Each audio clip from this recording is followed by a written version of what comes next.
¿Cuándo se considera un punto crítico en la cuantificación de la incertidumbre de la medición en un cultivo? Voy a pasar a la otra pregunta y por favor, Levi, si usted la puede complementar para que Andy entienda mejor. La otra pregunta es de Antonio Pantoja. Es de acuerdo, ¿podría usar los varios escenarios y modelos climáticos, igualmente describir la incertidumbre y los resultados para cada uno de ellos? ¿Cómo hago una síntesis sencilla para un tomador de decisiones del gobierno? Muy bien, bueno, esta pregunta lo entiendo, pero lo veo muy difícil hacer un síntesis sencilla. Ahí está el problema. Hemos trabajado en el proyecto del que hablé, sobre distintos métodos de presentar incertidumbre. No solamente esa idea de presentarlo usando tiempo en vez del variable de interés, de temperatura, de rendimiento, pero de varios métodos de entender y de presentar el incertidumbre. El problema es que, claro, si se dice algo demasiado sencillo, puede que sea incorrecto y es yo creo que muchas veces peor decir algo preciso pero incorrecto que decir, bueno, pues en algunos casos a lo mejor lo que hay que decir es no sabemos. Entonces, yo lo que creo que es ¿cómo se dice? El way forward, una manera de solucionar este problema es tener el enfoque sobre qué son las decisiones que están haciendo el gobierno y empezar ahí. Intentamos hacer eso un poco con EQUIP. Es bastante difícil, ¿eh? Es bastante difícil. Hay muchas personas intentando hacer esto y es difícil, pero si se empieza desde ahí y se dice, es parecido a esa idea de empezar con la vulnerabilidad. Se empieza con qué son las decisiones que están tomando la gente del gobierno y en qué tiene su base, de qué dependen. Y puede que en algunos asuntos la incertidumbre no importa, y en otros que sí. Pero por lo menos si se empieza con un diálogo con las personas que están tomando las decisiones, se puede decir, pues mira, sí, temperatura podemos predecir un poco y aquí tal y cual, la lluvia, uno de estos días lo voy a decir, la lluvia es más difícil. Y entonces se puede tener un diálogo y de ahí puede salir información útil. Y esa es una manera distinta de decir, mira, aquí tenemos modelos que intentamos reproducir a la realidad y a ver qué se puede hacer con esos modelos. Es otra manera de pensar. Entonces yo creo que algo así puede que bueno, ayude un poco con este tema, por lo menos. Thomas había pedido para hablar más de vulnerabilidad y adaptación, como ya lo hicimos, y Alan comenta, ¿hay estudios que hayan analizado qué escenarios A1B, A2, RCP-S, RCP-8, 5 se acercan más a la realidad? Esto analizando con datos observados del 2001 al 2012. Sí, los hay. Lo que no sé es exactamente quién y dónde. Salió un estudio hace unos meses y luego creo que encontraron que había algún error ahí con los datos, pero el estudio al principio por lo menos decía que salíamos más bien con los escenarios más agresivos, el A1B o el A2. Pero realmente es muy difícil, porque es muy temprano, digamos, hay diferencias en los últimos 10 años, pero no son tan grandes como van a ser dentro de 50 años. Lo que sí que se ha hecho también, que puede que sea interesante, es un estudio del efecto de la, ¿cómo se dice? Recession, de la recesión, o sea, los problemas de crisis económica global sobre las emisiones y viendo cuántos, creo que salió como algo como un año que hemos ahorrado, digamos, de emisiones porque bajaron un poco bueno, bastante las emisiones. Pero luego, claro, empezaron a subir después de eso. Ok, Alex de la Cruz, ¿podría ampliar sobre adaptación a través de las mediciones de vulnerabilidad? Sí, yo no, con el tiempo que queda no voy a decir mucho sobre eso y además no es más bien mi tema, pero se puede mirar los trabajos de otra gente aquí en Leeds, por ejemplo, del Sustainability Research Institute, SRI, se puede mirar en Google, SRI, en la Universidad de Leeds, y ahí hay otros ejemplos. Ok, una pregunta que veo desde CIAT, modelo de la variabilidad en los cultivos o la variabilidad en los cambios de clima. Yo creo que era una pregunta sobre una diapositiva donde cuantificaba el incertidumbre usando modelos y bueno, no, hay dos posibilidades. Si era una pregunta sobre qué tipos de incertidumbre se pueden cuantificar, si es o los cultivos o el clima, la respuesta es ambos, los dos. Se puede modelar incertidumbre en los cultivos, en el clima y en cómo resulta el clima para los cultivos. Esa es una posibilidad. La otra posibilidad es que la pregunta era sobre mi comentario sobre la variabilidad, que es importante mirar y cuantificar cambios de variabilidad. Y entonces ahí también hablaba de los dos, de cambios de variabilidad del clima y cómo impactan los cambios de variabilidad del clima sobre los cultivos. Y otra vez es esas dos cosas y mirar esas dos cosas que son, claro, muy relacionadas. En el chat que dice que mi pregunta se refiere a si la cuantificación de la variabilidad en clima se puede atribuir a los cambios de clima. O sea que lo entendí mal esa pregunta. Mira, por ejemplo, estudios de STOTT, S-T-O-T-T, y otros sobre, creo que Nature, creo que sí, Nature o Science, Nature, me parece, sobre el Summer Heatwave 2003, el 2003, las temperaturas altas, y diciendo que se espera más preguntando si ese evento se puede atribuir a cambio climático. Lo que se puede hacer es decir, mira, sin cambio climático es muy poco probable. Ese año que tuvimos un verano veranísimo, digamos, muy caluroso. Pero con el cambio climático es mucho más probable. Entonces, de ese modo se puede decir, pues mira, muy poco probable sin cambio climático y, bueno, más probable, mucho más probable con el cambio climático y ahí se puede decir, bueno, pues ahí hay una atribución. También se puede buscar los estudios de Hansen, James Hansen, que salió uno en PNAS recientemente que se llama Climate Dice, que también se puede mirar para este asunto. ¿Podría explicar mejor el tema de adaptación a través de las mediciones de la vulnerabilidad? Sí, un poquillo, a lo mejor. Como no es un asunto en el que trabajo yo, pero hay mucha gente aquí en Leeds. Yo creo que también gente en el CGIAR, en TIAT y en otros institutos también, que tienen sus enfoques en los, ¿cómo se dice? Livelihoods, cómo se ganan la vida la gente, en la sociedad, en las personas.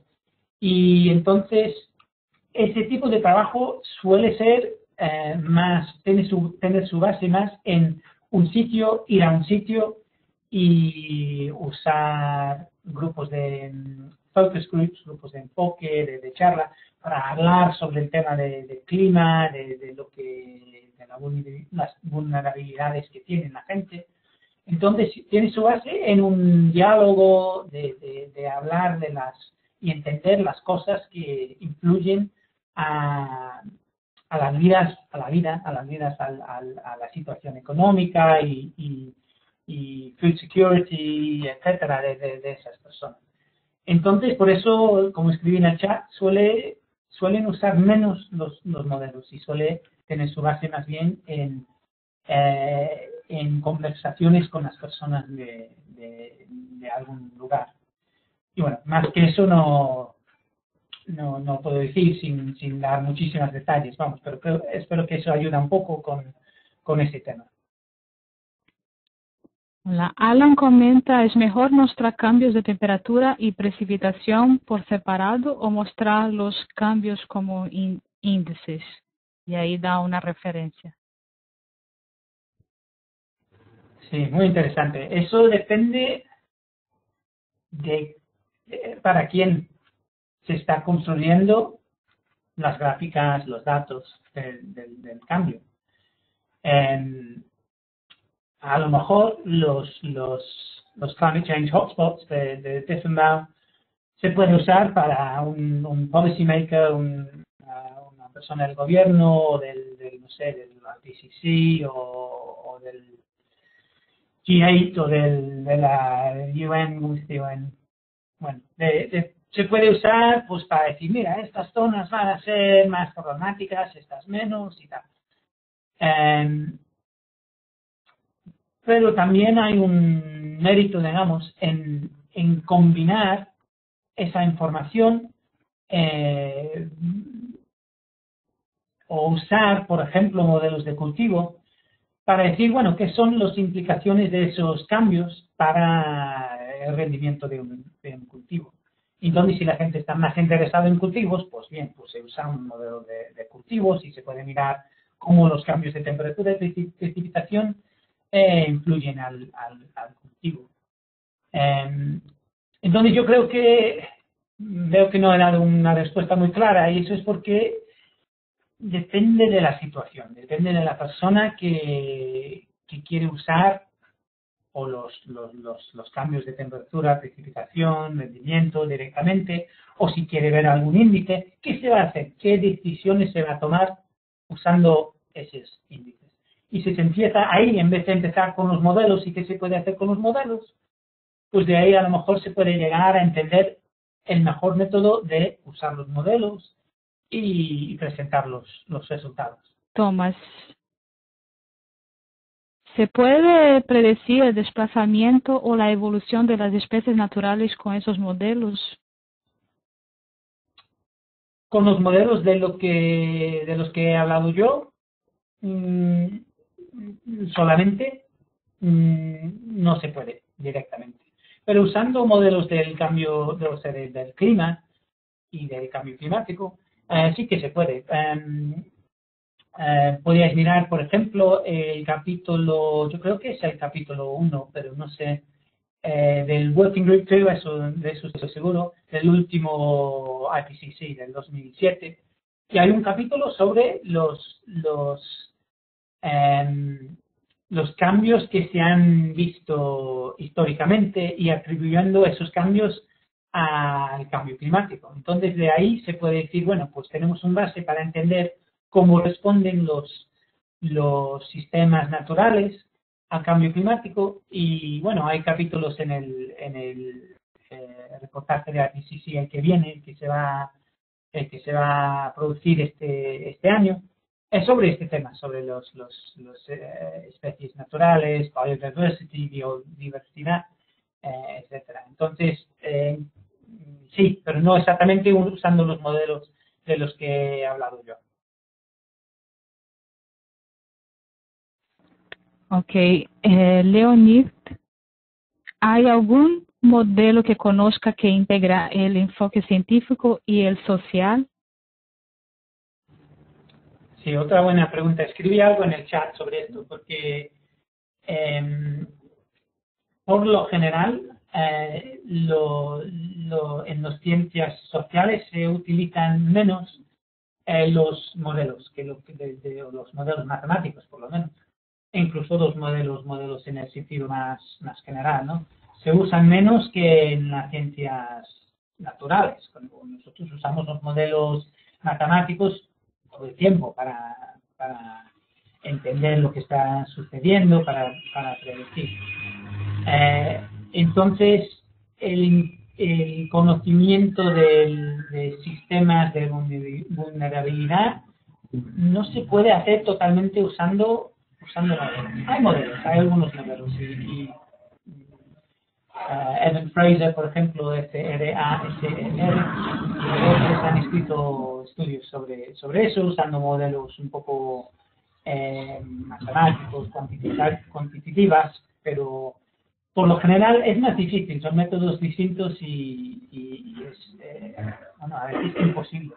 Me gustaría compartir la pregunta que Heima nos recordó, que para cerrarlo, que tú nos hicieras, Andy, unas sugerencias y recomendaciones a IDEAM, INAM y CENAM, que fueran, que nos dieran todo el contenido para esa actividad de acuerdo a sus presentaciones, ¿cierto? Muy bien, vale, pues es una buena pregunta y es lo que al final dejé las conclusiones ahí sin hablar, y ahí estaba en ese, eso es lo que mis conclusiones eran sobre las recomendaciones. Lo que no quería hacer cuando era un poco difícil al pedir, pues, evaluar unas presentaciones, como ya dije al principio, es muy difícil, bueno, es imposible, evaluar métodos complejos que están usando la gente en los varios institutos con solo 20 minutos de ponencia, de presentación. Entonces, yo lo que quería hacer es hacer unas observaciones generales que yo creo que son directamente, bueno, espero usables o importantes quizás para los institutos. Entonces, lo que no quería hacer era hablar de un instituto, una ponencia y decir, bueno, en vez de hacer esto, ¿por qué no hacer lo otro? Entonces, en vez de eso, pues tengo unas conclusiones generales que yo creo que tienen su base en las ponencias que vi, que bueno, como ya dije, espero que todos vosotros si no los habéis visto ya, que vais a ver esas ponencias. Bien, pues mis recomendaciones son sobre el tratamiento de incertidumbre. Es muy importante cuantificar el incertidumbre y estar consciente de construir buenos dichos de contingentes. Todavía no sé si eso es una palabra, pero mi diccionario dice que sí. Contingent statements o descriptions of trade-offs. De lo que hablé ahí en el principio, hablando de, en vez de dar un rango que es así muy grande, pues en vez de hablar de los procesos que están ocurriendo. Otra cosa, bueno, ya lo dije varias veces. El método de downscaling tiene implicaciones para la incertidumbre. Usar más que uno, si es posible, compararlos. Si no es posible, saber bien qué son los pros and cons, ¿cómo se dice? O sea, lo que hace bien ese método, lo que hace mal. Saber las implicaciones del uso de ese método para las conclusiones del estudio, ¿no? La tercera cosa sobre el tratamiento de incertidumbre, esto es las buenas noticias, the good news, que puede que haya menos incertidumbres en zonas montañosas. Y no he intentado,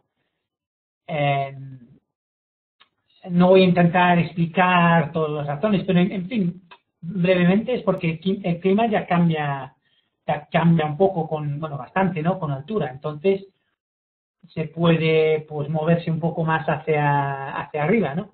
Y hay un par de estudios que pueden mirar para ese asunto. Otra idea sobre incertidumbre, también hablé ya de donde hay incertidumbre, a lo mejor se puede usar el eje de tiempo, usar tiempo para cuantificar el incertidumbre. En vez de decir, no sabemos exactamente qué va a pasar en el año 2050 o el 2030, decir, mira, este cambio que hemos calculado va a ocurrir. Lo que no sabemos es exactamente cuándo. Entonces, eso creo que podría ser útil. La importancia de cuantificar cambios de variabilidad, yo creo que está claro. Nosotros cuando miramos para el IPCC y el IPCC, los estudios del cambio climático sobre cultivos, vimos que muchos estudios calculaban los cambios promedios sobre el rendimiento de cultivos. Y pocos, un poco más en estos últimos años, pero pocos, hablando de los cambios de variabilidad, de coeficiente de variación. Y puede que esos cambios son los más importantes. Puede que. Otra cosa es la importancia de las ciencias sociales para analizar a la vulnerabilidad. Yo no creo que se puede hacer bien, entender bien la vulnerabilidad sin utilizar las ciencias sociales. Yo no soy científico social, pero yo veo eso muy bien y veo claro la necesidad de trabajar con científicos sociales. A ver, y lastly, últimamente, el último, volviendo al tema de incertidumbre, y este también ya lo dije para decirlo otra vez, para decirlo una vez más. Muchos de todos los institutos, supongo, yo creo, tienen acceso a datos observados del clima, del clima y del tiempo, ¿no? Entonces se pueden usar esos datos para cuantificar los errores de los modelos pronósticos, ¿no? Se pueden usar, pues, a ver qué eran las predicciones anteriormente, hacer un hindcast y ver qué son los errores, y de ahí se puede entender los incertidumbres, incluso reducir a lo mejor los incertidumbres por entender lo que están haciendo mal los modelos. Entonces, en fin, hacer buen uso de la extensa red meteorológica que existen entre los institutos. Y bueno, y también compartir datos para hacer eso. Y bueno, yo creo que eso es todo. Y como ya dije, eso es dirigido, bueno, pues a más o menos todos. Yo creo que son prácticas buenas para todos, pero eran sugerencias que para mí salieron de ver las ponencias. Sin esas ponencias no creo que tendría tan claras las ideas, las recomendaciones que acabo de deciros. Y ya está. Hola Andy, muchísimas gracias por su tiempo, la dedicación, fue muy buena la interacción y desde el principio, muchísimas gracias. Ojalá podamos seguir intercambiando experiencias. Gracias a la participación de todos, del BIS, de PENUMA y especialmente de INAM, CENAM y DEAN. Y otra vez a Andy por su ponencia. Muchas gracias y hasta la próxima.